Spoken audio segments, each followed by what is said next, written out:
La ética existencialista.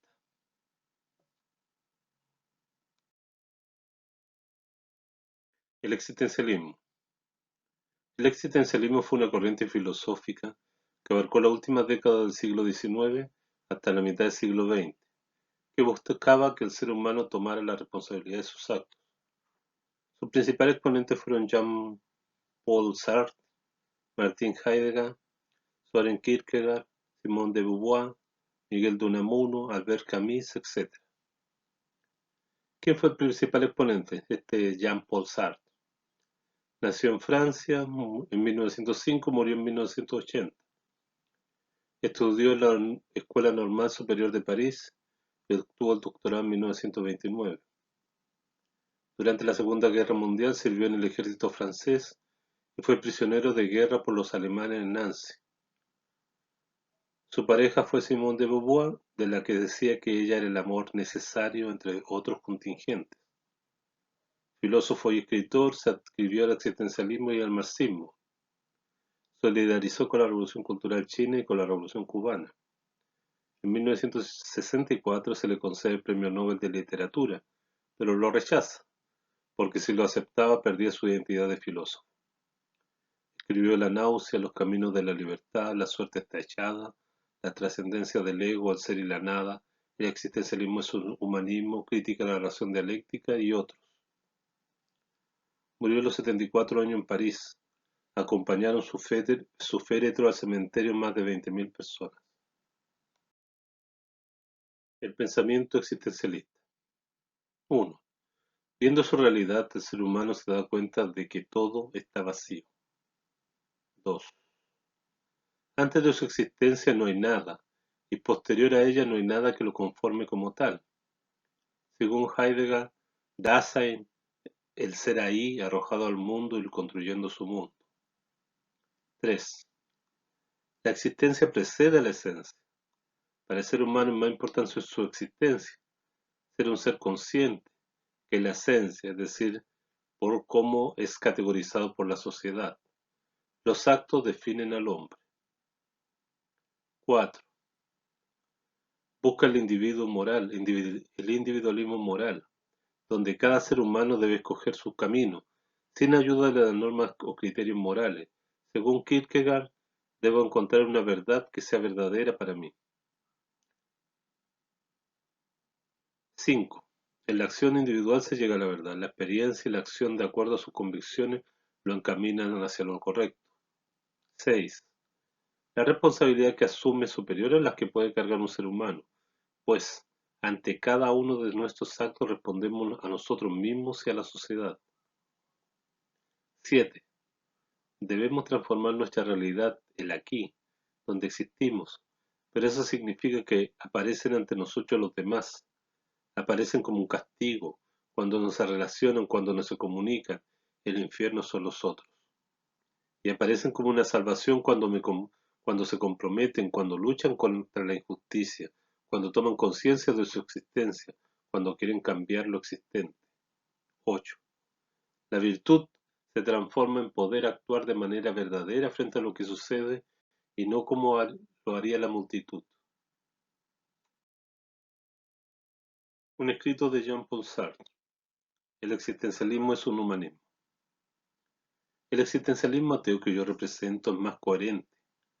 Declara que si Dios no existe, hay por lo menos un ser en el que la existencia precede a la esencia, un ser que existe antes de poder ser definido por ningún concepto, y que este ser es el hombre, o como dice Heidegger, la realidad humana. ¿Qué significa aquí que la existencia precede a la esencia? Significa que el hombre empieza por existir, se encuentra, surge en el mundo, y que después de él se define.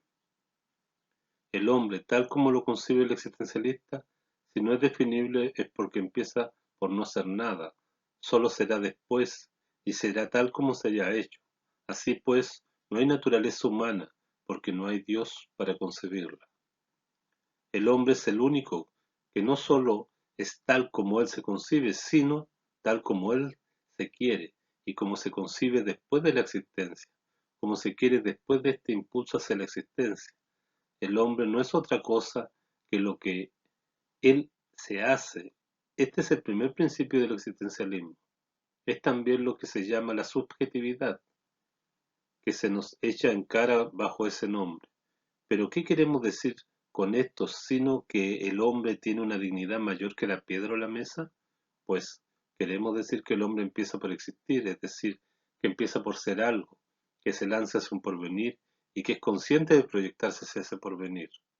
Es mucho mayor de lo que podríamos suponer, porque compromete a la humanidad entera.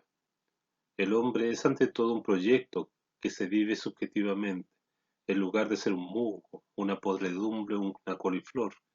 Nada existe previamente a este proyecto, nada hay en el cielo inteligible, y el hombre será ante todo lo que habrá proyectado ser. No lo querrá ser, pues lo que entendemos ordinariamente por querer es una decisión consciente, que para la mayoría de nosotros es posterior a lo que el hombre ha hecho de sí mismo. Yo puedo querer adherirme a un partido, escribir un libro, casarme. Todo esto no es más que la manifestación de una elección más original, más espontánea que lo que se llama voluntad. Pero si verdaderamente la existencia precede a la esencia, el hombre es responsable de lo que es. Así el primer paso del existencialismo es poner a todo hombre en posición de lo que es y asentar sobre él la responsabilidad total de su existencia. Cuando decimos que el hombre es responsable de sí mismo, no queremos decir que el hombre es responsable de su estricta individualidad, sino que es responsable de todos los hombres.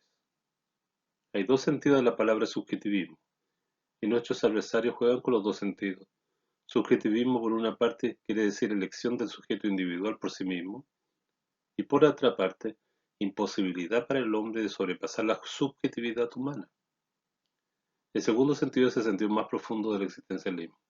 Cuando decimos que el hombre se elige, entendemos que cada uno de nosotros se elige, pero también queremos decir con esto que al elegir se elige a todos los hombres. En efecto, no hay ninguno de nuestros actos que al crear al hombre que queremos ser, no crea al mismo tiempo una imagen del hombre tal como consideramos que deba ser. Elegir ser esto o aquello es afirmar al mismo tiempo el valor de lo que elegimos, porque nunca podemos elegir mal, lo que elegimos es siempre el bien y nada puede ser bueno para nosotros sin serlo para todos. Y si por otra parte la existencia precede a la esencia y nosotros quisiéramos existir al mismo tiempo que modelamos nuestra imagen, esta imagen es valedera para todos y para nuestra época entera. Así, nuestra responsabilidad es mucho mayor de lo que podríamos suponer, porque compromete a la humanidad entera. Ejercicios. 1. ¿Qué es el existencialismo? 2. ¿Hay alguna relación entre el existencialismo y el marxismo? 3. ¿Qué es el Dasein? 4. ¿Es materialista o idealista el existencialismo?